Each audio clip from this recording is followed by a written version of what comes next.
everyone. Welcome to the show. Welcome. Today, we are going to talk about many, not all, but many of the horror books we read in 2023.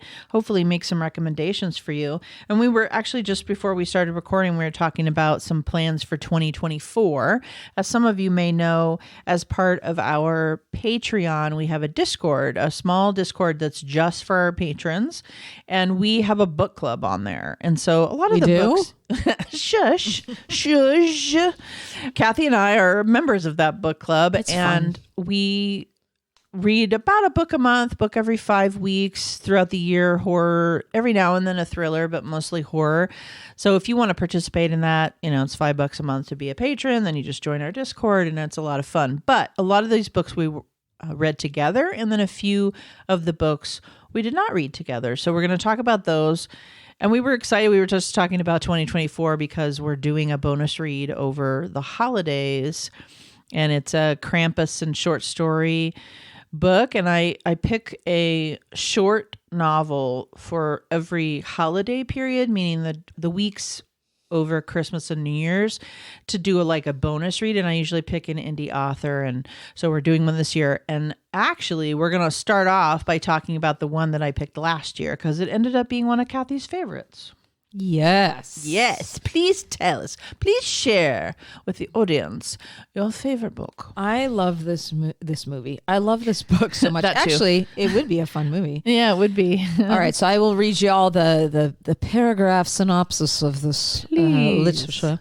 Nice. Disco Deathtrap Year of Blood.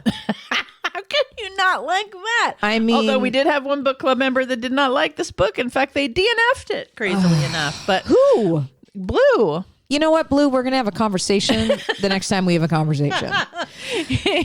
Cameron Robeek, I think is how you say their name. This book is so much fun. First of all, the cover is all animation, and you just see these kids' legs and tube socks and roller skates in a pool of blood and a disco ball with a skull in it hanging above. So it's New Year's Eve, 1980. You already have me right there. Mm-hmm.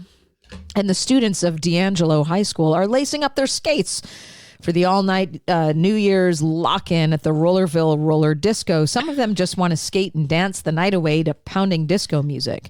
Some want to pull a few pranks and have a few laughs. For others like Dan Parsons, oh, I miss Dan. Mm-hmm. Tonight is a chance to move on and forget about his ex-girlfriend, maybe even flirt with Denise, that cute girl behind the snack counter. It seems like nothing can go wrong, but there's a massive blizzard raging outside. Thick snow and ice are piling up against all the doors.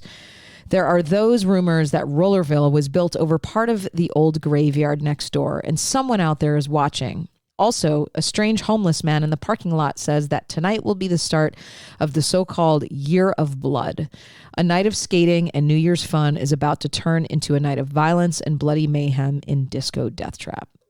Obviously, it's just fun, but I also think the author created such an amazing atmosphere because you have this snowed-in roller rink where inside it's all warm and cozy and the people are eating and drinking and skating and hooking up, but all the while there's this whole other thing about to happen. Yes. That at the turn of midnight, we just the whole book changes. Mm-hmm. And Jamie Kennedy says in Scream, everybody's a suspect. And it is so clever, and I couldn't put it down. I just had so much fun with this book. It's a fast read. I had chosen it because when I was, spending hours looking, I do spend quite a bit of time looking for the bonus read. So, because it has to fit a match with the holiday season kind of, and it has to be not completely reviled. People have to not completely hate it. I do want people to say it's not bad. I don't want to waste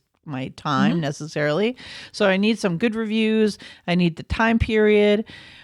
But I also, when I came upon that book, it's because I had read I had read Kill River. I have those in my cart, by the way, his other ones. Oh, good. Yeah, I have Kill River 2 to read, which I haven't read yet. Maybe I'll read it this year. But I had read Kill River as our very first book in book club. One of our members at the time had suggested that. So I had read that book and I just I remember it dawning on me. I'm like, oh my God, this is the first. I'm like, well, this will be fun. You know, he's a plot driven writer. So it moves fast and it's fun. So I'm really glad you liked it. Oh, so much fun.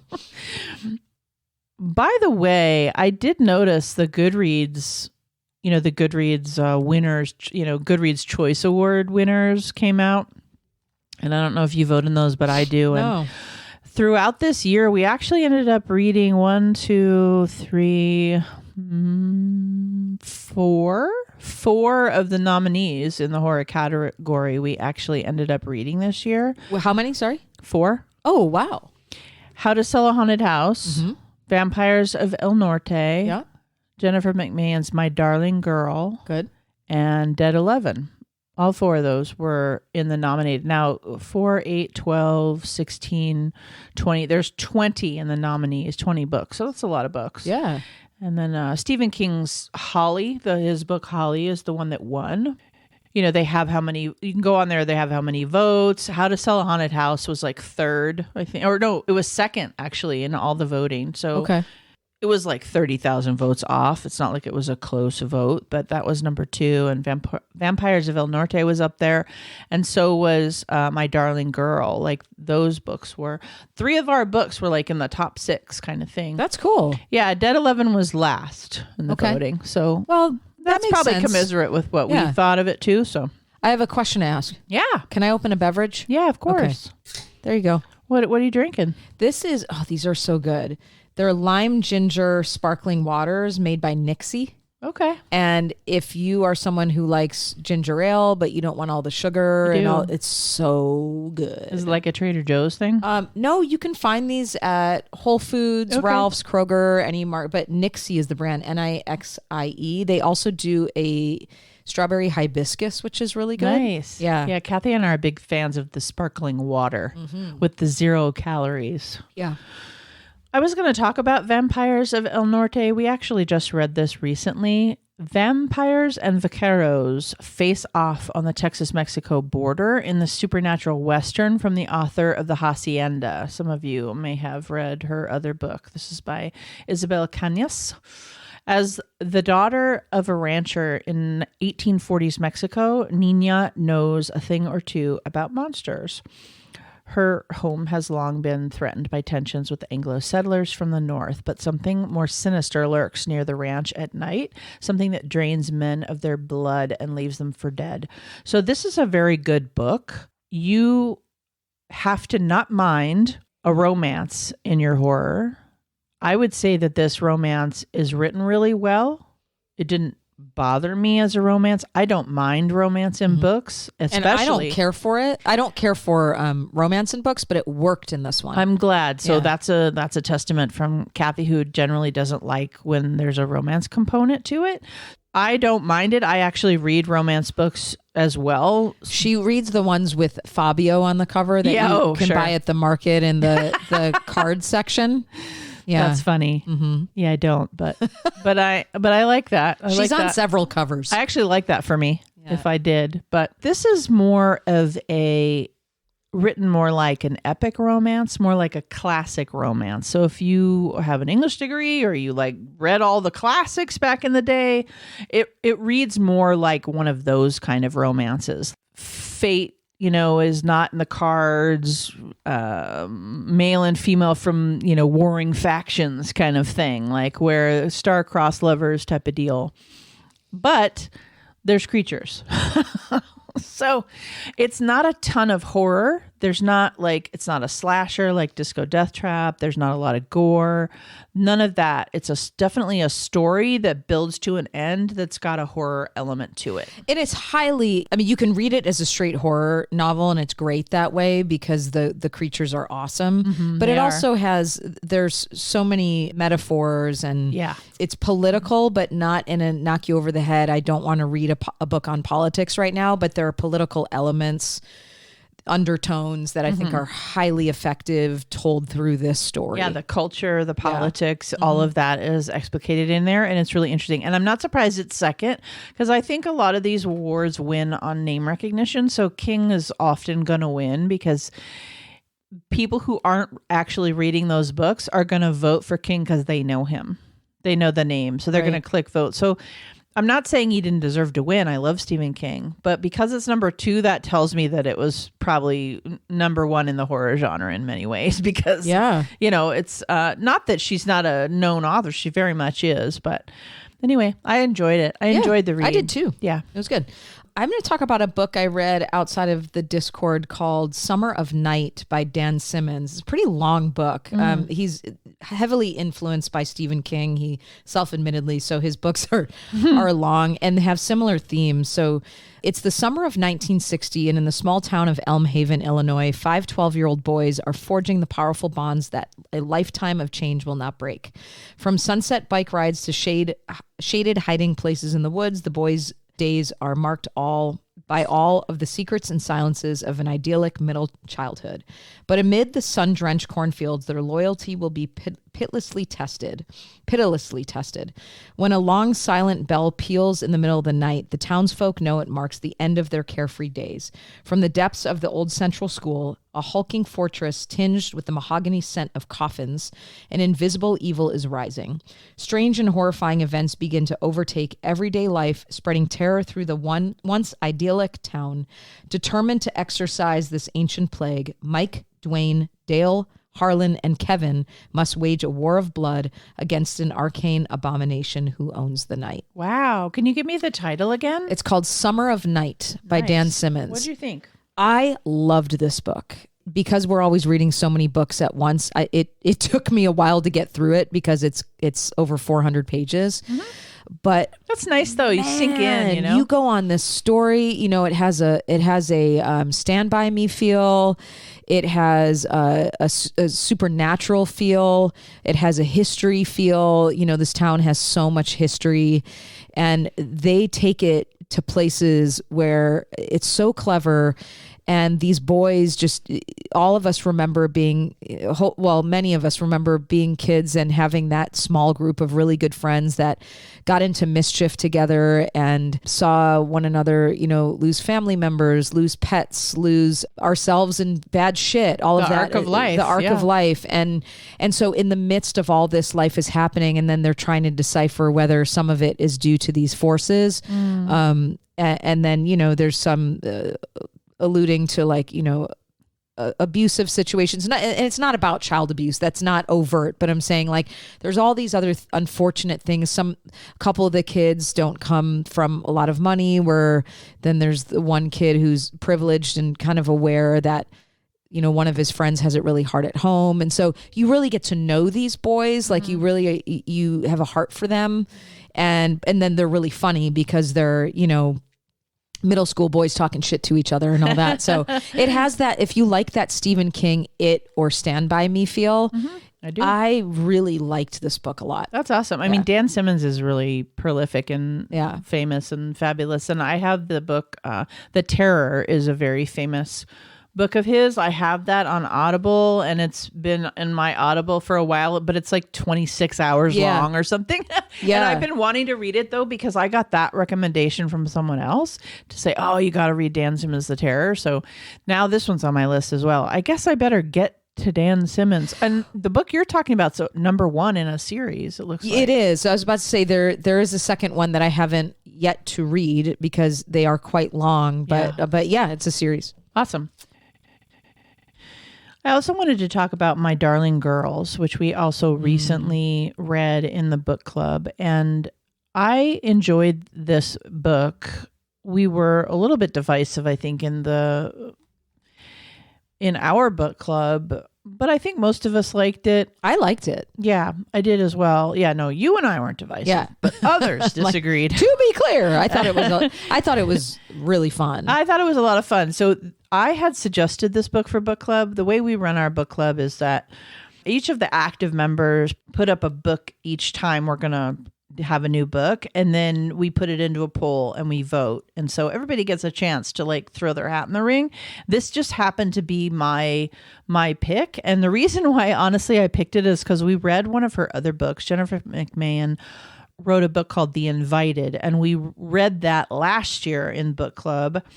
And I actually won an ARC copy of My Darling Girl on Goodreads. So I've had this book for a while. And unfortunately, I was not able to read it and provide a review, because that's, of course, why ARCs get sent out, is they want those early reviews. But I have now since read it and reviewed it, and I really enjoyed it. It's a straightforward contemporary horror book. So it's like Vampires of El Norte is period piece and also a different culture than my own. So that was interesting in that way. My Darling Girl is contemporary. It's in any neighborhood that any of us might live in America. It's relatable in that way. And it's straightforward, and I thought it was well done. And I do definitely now, since I've read 2 of her books, think she's a good writer. And I think so too. Yeah, I would read other things just because it's her, when you have those authors. So yeah. I really enjoyed it. Yeah, I did too. I'm glad you liked it, because it, like you and I had talked about with the group, it wasn't the most profound book, No. But it doesn't always need to be. Sometimes you just want it to be. And it depends too, right? Yeah. It depends on your experiences. Like there's a dying mother in there. There's an abusive mother in there. There's a teenage brat. There's a, there's all kinds of different things that you could have emotion about, but it's not about that. It's definitely it's plot driven for sure. For sure. Yeah. And you can also walk away with it really projecting what you believe she really experienced. So, absolutely. You can make it as deep as you want to make it. You bet. And that's a good book, Yeah. because you can take it from the surface and just say this was a good book and I enjoyed the ride, or you can take it deeper if you like to do that. So, yeah. So I just want to mention that we read Jaws, Peter Benchley's novel from 1974. And although, most people know the synopsis, just real quickly, the story set in Amityville, which is a fictional seaside resort town on the south shore of Long Island, New York, within the Hamptons region. The novel places its halfway between Bridgehampton and East Hampton. One night, a massive great white shark kills a young tourist named Christine Watkins while she skinny dips in the open waters after she and a man make love on the beach. That's how you know it's the 70s, because they say make love. After finding the partially eaten remains of her body washed up on the beach, investigators realized she was attacked by a shark. Yep. Amity Police Chief Martin Brody orders the beaches closed, but Mayor Larry Vaughn and the town's selectmen overrule him out of fear for damage to summer tourism, Amity's main industry. With the convenience of Harry Meadows, the editor of the local newspaper, they hush up the attack. Obviously, I love this movie because I'm a huge Spielberg fan, and I felt like he did such a great job with it, but I had not yet ever read the novel, and I just loved this book. It was one of my favorite books we read all year because how descriptive it was and how much further it goes into the storytelling around the characters. It's way more character driven than the movie, because obviously the movie, it's about the anticipatory bloodshed of this great white, and Spielberg he always does a good job with characters, even if they're not the central focus. I still think he did a really good job with building character arcs, but the book goes so much further in, and it was one of those books that made me feel like I was in the story when I was reading it. Yeah. And I have to say, for me, it's up there with The Exorcist as far as books that have been turned into movies as being one of the best I've read. Agreed. Yeah. Jaws was great. Plot driven. It brought in a lot of character and culture that you don't get in the movie. Both are great. Movie's great. Book's great. Do yourself a favor, add it to your TBR if you haven't read it. A lot of these classics, we try to make our way through some of the classics each year in the book club. Inevitably, people throw those up as options, and then sometimes we're in the mood for that, and everybody votes for it. So we have been able to get through. I think that was one this year. I think that might have been our only movie one. Yeah, I think it's our only really old one from this year. The year prior, we did more. This year, we did more new, which is nice. I like to be kind of on the cutting edge, because we did Exorcist and Rosemary's Baby last year. Yeah. So, but we usually get in one or two every year, so that's cool. I read Stephen King's If It Bleeds, which is an anthology book. Not super into it. I liked the story that the movie was made out of, but it was not my favorite anthology of his. There's better ones, and he writes so many of them that there's so much Stephen King to read. If you want to put that at the more towards the bottom of your list, I would definitely do that. Okay. I also read a couple of true crimes. I read Hell's Half Acre. I read People Who Eat Darkness, which we did a whole episode on. I really loved that book. That's an excellent true crime book. Did not like Hell's Half Acre as much. Okay. One of our patrons, we kind of do, just her and I really, we do a true crime reads, and we managed to get through 2 this year. It's not a super priority, but maybe we'll get through more next year. And I also wanted to mention that I try to read memoirs, and I usually read way more than I read this year, but I think I just kind of took a little bit of a break. But I did manage to get in James Corden's memoir, which was pretty great. I listened to it on Audible, and it's just really interesting. He's a funny guy, interesting to hear his stories. But the one I really liked was Matthew Perry's. And it turns out, of course, that he died this year, but I read this well before his death. And it made his death way more awful for me because I was really invested and knowledgeable about his story. But I would like to encourage anyone who hasn't done it to actually get the Audible of it, because it's him reading the book. And for posterity's sake, he's obviously was a very funny guy, and telling his story is very poignant and thoughtful and lovely, and also hilarious. He tells all the stories from Friends. He's got all kinds of good stuff in there. So I would highly recommend it too. I've heard really good things about that book. Yeah. So I I read a book bought by Paul Tremblay called Headful of Ghosts. And this was winner of the 2015 Bram Stoker Award for Superior Achievement in a Novel. I know that he gets a lot of really positive feedback from Stephen King as well, who thinks his books are pretty great. And I thought this book was pretty great. And not because the family's last name is Barrett. But it helped. Right. So the lives of the Barretts, a normal suburban New England family, are torn apart when 14-year-old Marjorie begins to display signs of acute schizophrenia. To her parents' despair, the doctors are unable to stop Marjorie's descent into madness. As their stable home devolves into a house of horrors, they reluctantly turn to a local Catholic priest for help. Now this really does sound like my family. Father Wanderley suggests an exorcism. He believes the vulnerable teenager is the victim of demonic possession. He also contacts a production company that is eager to document the Barrett's plight. With John, Marjorie's father, out of work for more than a year and the medical bills looming, the family agrees to be filmed and soon find themselves the unwitting stars of The Possession, a hit reality television show. When events in the Barrett household explode in tragedy, the show and shocking incidents it captures become the stuff of urban legend.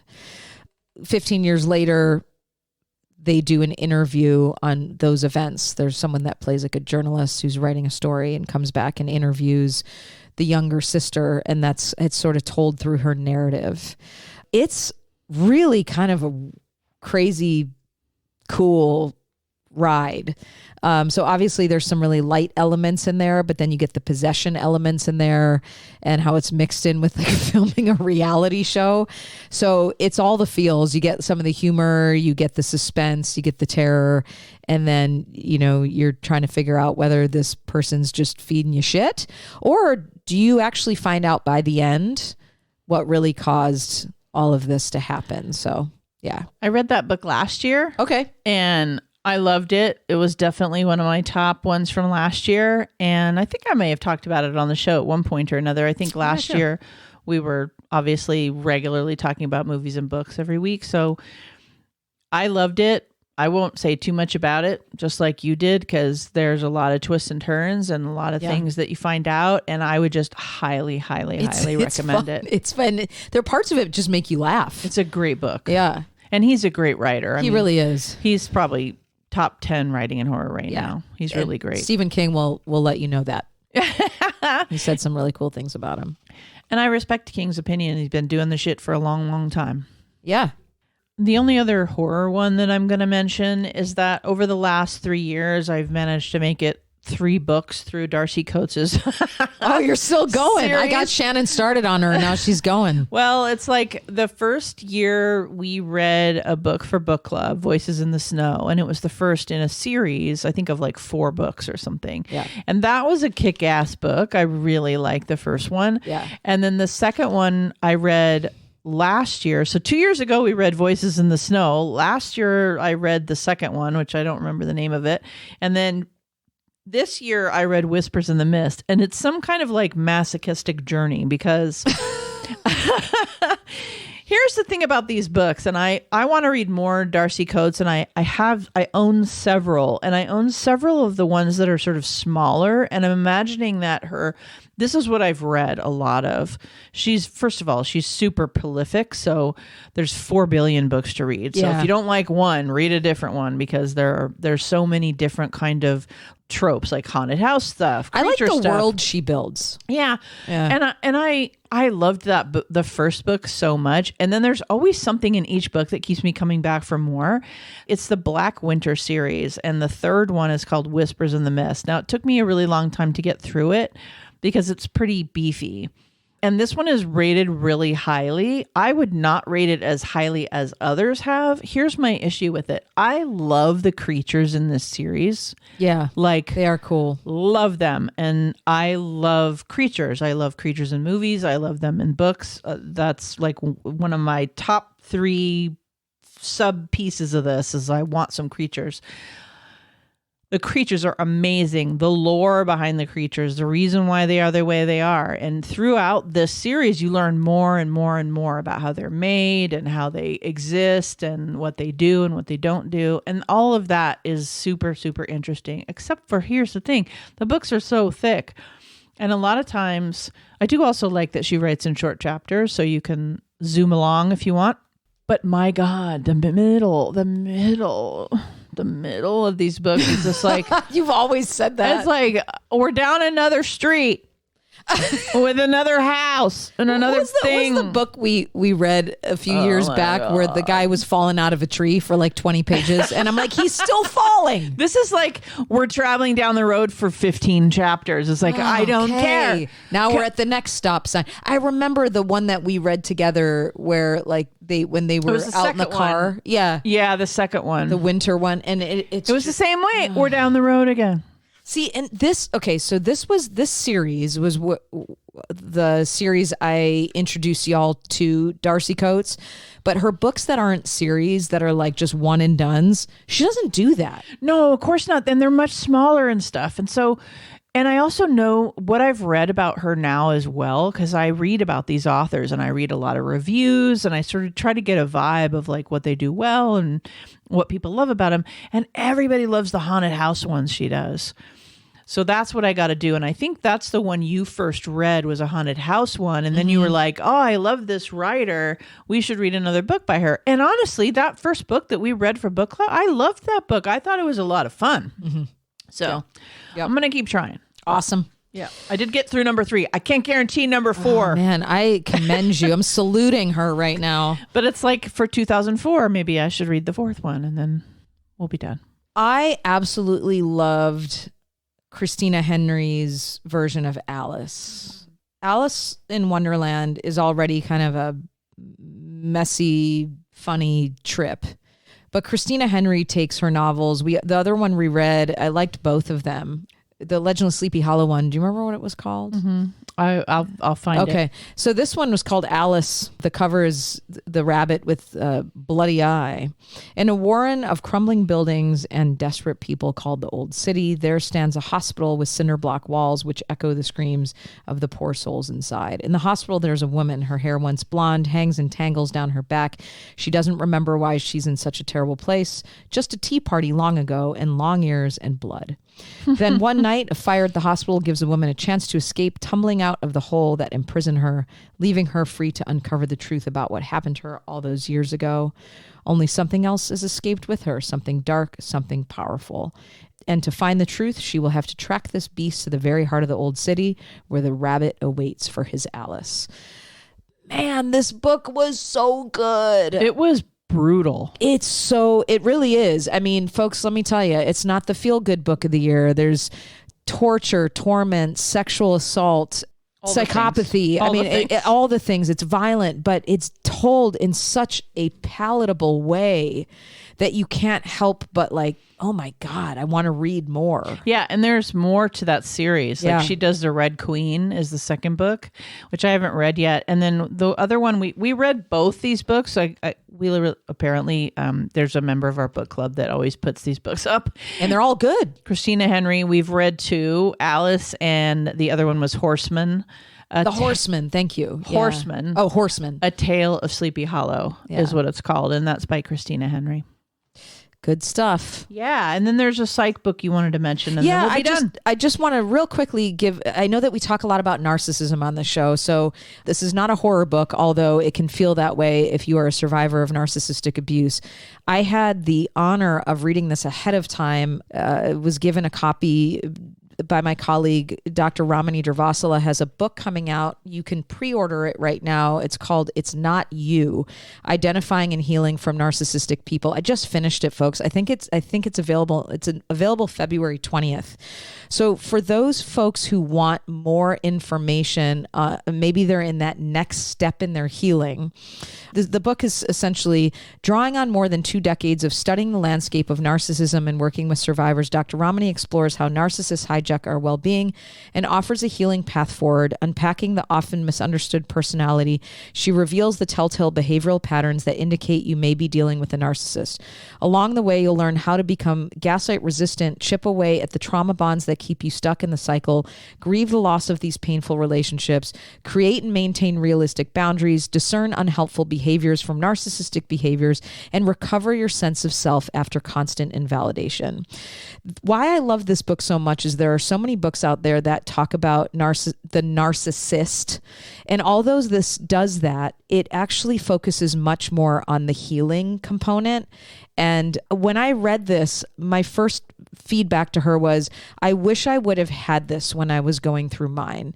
And not everyone can afford therapy, and not that books are ever a substitute for therapy, but this will help people quite a bit if they're in that stage of knowing what happened, but now not really knowing how to move forward. I highly recommend it. Oh, great. Yeah. Awesome. And congratulations to Dr. Ramini for her newest book.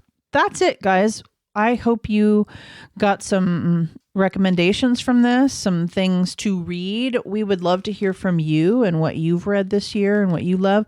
I've been starting to already look at lists for 2024. I'm pretty excited to read some different things. I know that T. Kingfisher is going to have a new one out. I know that Stephen Graham Jones, one of my favorite new authors, is going to have a new one out. Christina Henry is going to have a new one out called The House That Horror Built.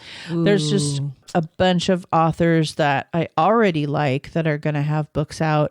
I'm excited for that. And then I'm sure we'll discover some new ones along the way. I also know Stephen Graham Jones is doing a couple of different books. He's doing the third book in the Indian Lake trilogy series. The third one's called The Angel of Indian Lake. And then I also know he's coming out with one called I Was a Teenage Slasher. Oh, that's cool. Which I think might be an older one of his, but it's not. It's probably not. I'm speaking out of turn. I just know that's kind of going to come out this year as well, from what I was reading. Mm-hmm. But I mean, things can change, of course. I'm just excited about the year in reading, and let's get to it. Thanks so much for listening to this episode of Terror Talk. My name is Shannon, and I'm Kathy. Sleep safe, everyone.